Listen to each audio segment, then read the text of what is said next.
Hey guys, this is Chris, also known as just a normal blogger. I am James Cullen, 1992.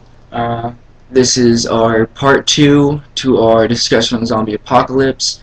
If you haven't seen the first video yet, go to our channel up there somewhere. Check it out. Watch that video, then watch this video. Otherwise, everything we say is gonna make absolutely no sense to you. yes.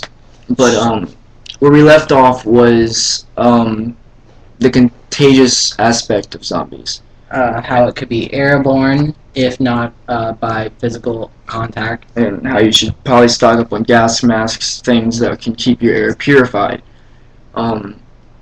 That's pretty much it. If you listen to our other or watch our other video, that's pretty much all you really need to know. Is that if it is possibly airborne, you need to look for that factor. You need to see about sickness signs. I guess redness in eyes, headaches, drowsiness, slow walking. If not that, there's always a possibility that the drug or airborne virus itself could enhance your abilities. If you see that somebody's seeing better, or you can't really see they're seeing better, but they start showing signs of seeing better, hearing better, running faster, walking faster, being stronger, there is that possibility that they are changing. You need to watch for these kinds of things, because you may not get sick. It may be because the virus itself was meant to make you stronger and better as a person. It might make you stronger and better as a person before you do change. The So side effects. you need to watch for those signs right there. We In our absence from making that video to this video, me and my fellow man here were discussing different things about how movies and reality coincide with each other. I know there's a lot of controversy about how movies sit there and give off the wrong image and do all sorts of things. But in actuality, movies, particularly in this case, zombie films, they bring up a lot of interesting good points. Like, take the Resident Evil franchise, the games, also the movies. In the case of the movies, obviously everybody who has ever played a video game in their life has obviously played Resident Evil if you're into that kind of thing. So, getting into that, basically Umbrella created T-Virus, G-Virus, for biological warfare, and it got loose into Raccoon City, and blah, blah, blah, blah. Getting into the similarities between the video games and the movies to reality is, like I was saying in the earlier video, multi-millionaire corporation, decides to make a virus or a contagion for biological purposes. Therefore, some dumb idiot releases it into the air, and people start getting infected, which brings into the airborne factor. You have to look at it like this. In the Resident Evil series, it brings up a lot of good points, like he was stating in the other video. Keep a convoy with you, stock up, stay on the road, all that other shit. Now, the fictional parts of those between reality and real life is that I'm pretty sure that a contagious virus is not going to give you telepathic powers and make you be able to move shit and, do a bunch of crazy shit like Alice has done, who is played by Mila Jovovich, respectively. So, in saying that, another good point that another film franchise brings in is the Return of the Living Dead series. The first two films were basically a comedy version of it. The third film started getting more serious, so did the other ones after that. The gas that was used was called trioxin, which I already mentioned, and it gets into your system, and you start getting sick. Rigor mortis sets in, and before you turn, there is in that movie, it brings up the fact that you still have the ability to talk, and you still have you feel everything, you hear everything, you're not just some mindless, brainless zombie, which brings into the fact of the different diversities of zombies. Which, depending, because every person is different. and every person gets sick differently. Some people get the sniffles, some people get really sick, some people don't get as sick with certain things. You have to think about is if this is a virus, if it is a contagious virus that can be spread either through the airfield or directly through contact with blood, it will affect every person differently. Some people will be slow. Some of the zombies, I guess you can't really call them people because they're no longer people anymore. Some of the infected will be slow. Some of them will be fast. I mean, running distances, running speeds up to 15, 20 miles an hour, no problem. Some of them will be a lot stronger, some of them will be weaker, some will be easier to kill, and you have to think of the fact that this may not only affect the way you are, but the way you look. I mean, you may get bigger, you may get stronger, and it may affect the way you react to things. Like, for instance, the Left 4 Dead series. You may either the mutation in your bloodstream may cause you to metamorphosize into either a hunter, which is a very fast, skillful killer, a witch, which is basically the most powerful thing in the damn game, a tank. You may have a gargantuan amount of strength. You know, your body shapes and deforms into some giant monstrosity. You know, I think that the virus would. Actually, this brings up a good point. I think that, you know, if it was airborne, that when it gets into your bloodstream and all whatnot, it actually affects your genetic code.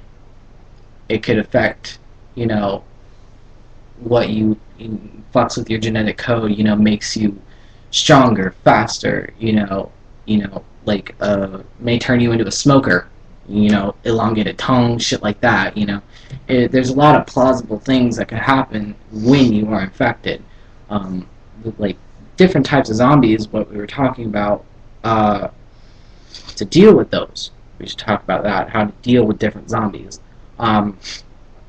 Basically, I've basically categorized it down to this, which movies have done this also. When the first zombie films came out, they were just mindless humans that were being controlled by voodoo. If anybody's seen any movie like that. George A. Romero made Night of the Living Dead, which are the, you know, shit like that. To bring up the whole mindless human thing with voodoo, there is actually a recorded zombie apocalypse that happened in, I believe, either southern or northern Africa, where a voodoo somebody who practiced voodoo made a drug that in turn puts you back in your primal state, which was kind of like a zombie. It didn't actually bring the dead back to life. You weren't actually a zombie, you weren't the living dead, you were just a mindless, knew nothing but feeding and hunting, or feeding and surviving. And they did have cases where many people died because people were eating other people didn't know what to do, nobody could think, and that person ended up being head chopped off, all this other stuff. But there's a recorded case of that happening to bring up the fact of voodoo. That's just one plausible thing. Yeah, because this man's from Louisiana. He knows all about this shit. I know. But Voodoo Queen, you. Yeah. Different types of zombies. You have your walkers, which are the, and then you have fast runners. The Dawn of the Dead, the remake version, where they run. That also goes with fucking with your genetic code. Let's see. What other ones are there? Stronger. Yeah. Bigger ones. Yeah. I don't think, from using a reference from the Resident Evil series, I don't think that you can have like these monstrosity monsters like they have in the video games. Like, I don't think there's like going to be like a ginormous zombie scorpion that's going to come after you. No, it's just because it could change physical appearance, it could change the way you are, but in the overall aspect, you won't really, like, you're not going to grow 30 feet because you're a zombie. You're not going to grow one bigger arm like they do in Left 4 Dead because you're a zombie. It's just not going to happen. I have a question though.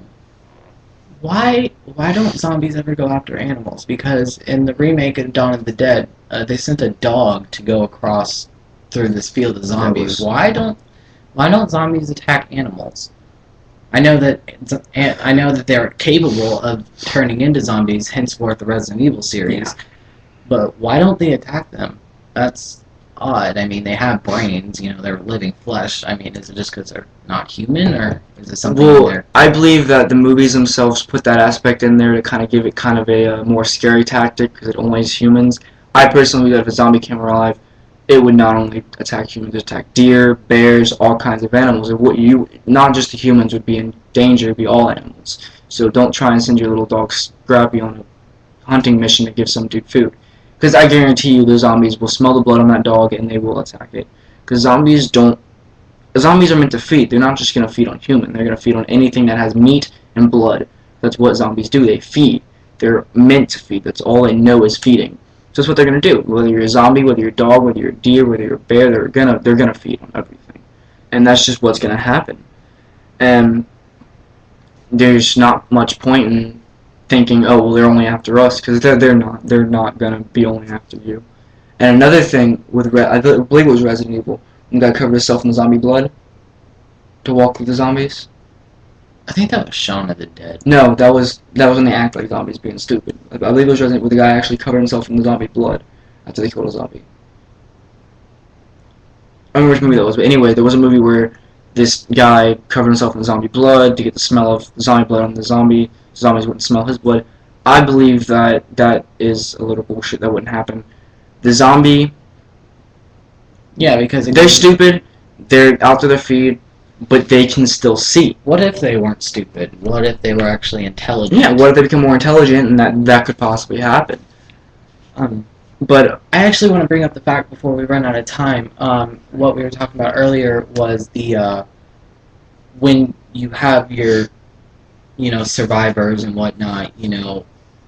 Basically, no fucking mutinies, no being a hero, no being all like, oh well, this dude's a jackass. We're not going to listen to him anymore. Fuck him. no leaders. Keep everything equal. You want to, if you're going to start your civilization, obviously there you'd have to have a mayor, sheriff, all that shit like that. But we think that you should keep everything equal. If somebody is ignorant in the ways of gunplay, teach them. Don't be all like, hey, I know how to shoot a gun, you don't, so you're gonna have to listen to me. That's not cool. Everybody needs to have an equal chance. Because whether you like it or not, everything happened before in life is gone. Your only purpose in the zombie apocalypse is to survive. If you can't agree with each other, find a way to agree. If you're gonna have mutiny, just don't do it. Because if you do that, if let's say you act like a leader and you try and control everybody, what if they turn on you? Then you're stuck alone in a zombie apocalypse surrounded by zombies. That or they'll shoot you. Yeah, they'll shoot you. Or just send you out to be infected with nothing. Yeah, and you're fucked. Basically, just don't have a leader. Just be equal. Everybody is the same.